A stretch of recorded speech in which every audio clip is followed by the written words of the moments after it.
pretty impressed. Just the command stuff. He had a good year last year. So I was excited when, we got him into camp here because it's, the spot's open. I mean, here's a guy that has had some success in doing that role that kind of looking for. So I was really good today. It seemed like a nice fit because he's done the multiple innings, and you guys will need both Exactly. Ian and Holmes in that rotation to start. Yeah, no, it just depends how things shake out or whatever. So, told him when he got here, so you got as good a chance as anybody. And you're coming off a good year last year. I said, we're going to ask you the same thing everyone's been asking us. Why didn't anyone grab you before this? I don't know. I know. There's Alex and I were talking about that the other day. There's still guys out there, and it's kind of, you wonder, I don't know.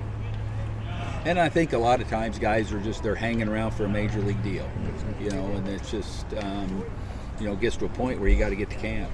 And I think we're a good fit for him, living there and all. So,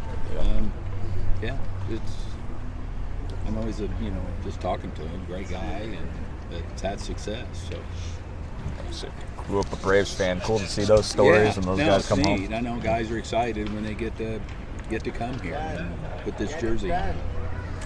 And how unpredictable is with guys who haven't pitched in the majors? Because I was just thinking last year we were talking about Waldrop and Smith-Shawver being the two rookies we figured at some point would have an impact. Right. And ended up being Holmes and Schwellenbach, the guys nobody really.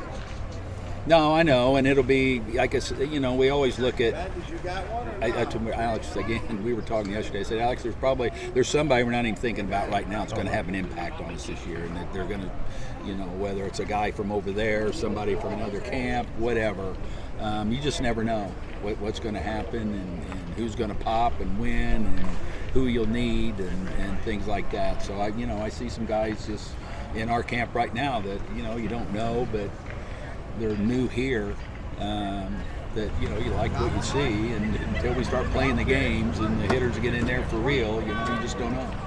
Waldrop comes up and looked like a little bit overwhelmed maybe, but people write him off. But you guys know how. Oh no, the same guy and that's what I've heard from even some of the catchers that had him. That they're just the calmness, and now it's not such a what's going on here or whatever. I think and that's why repetitions, innings, that's all about. That's what the development thing is you are developing them and they're experiencing more. And then I know just Hurston is he's different. He's like I say more calm and together, and it's going to continue. They're young and they're talented, and the more they do this, the better they're going to get at it.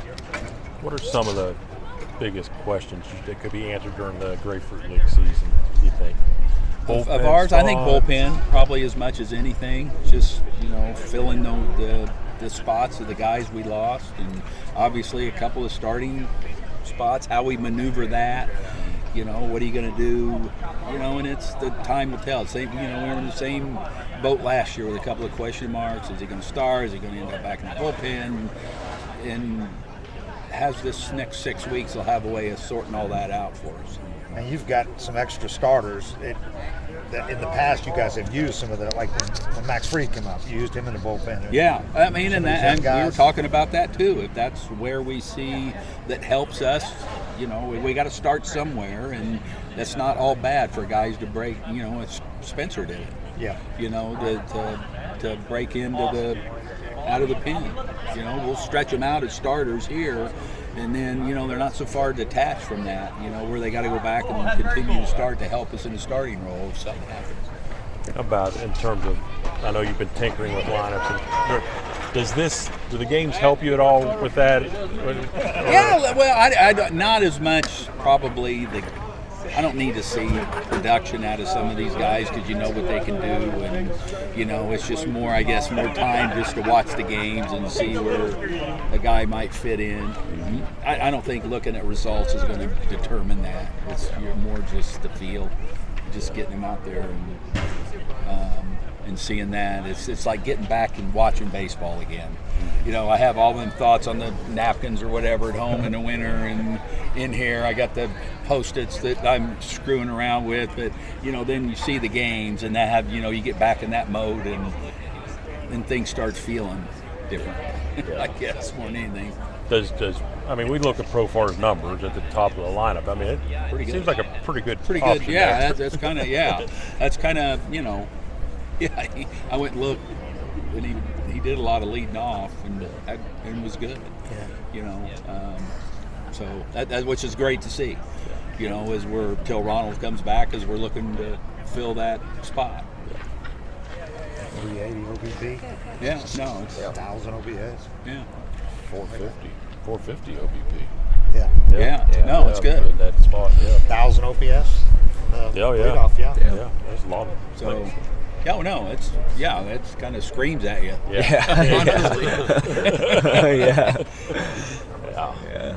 And that's another thing where you don't really need to see what he does wherever here.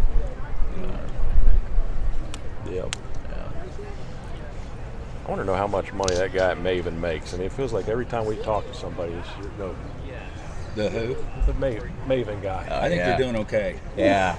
Everyone we think they're talk doing to, okay I've with spent all some their- time at Maven. Yeah, I asked his wife. I thought maybe it was.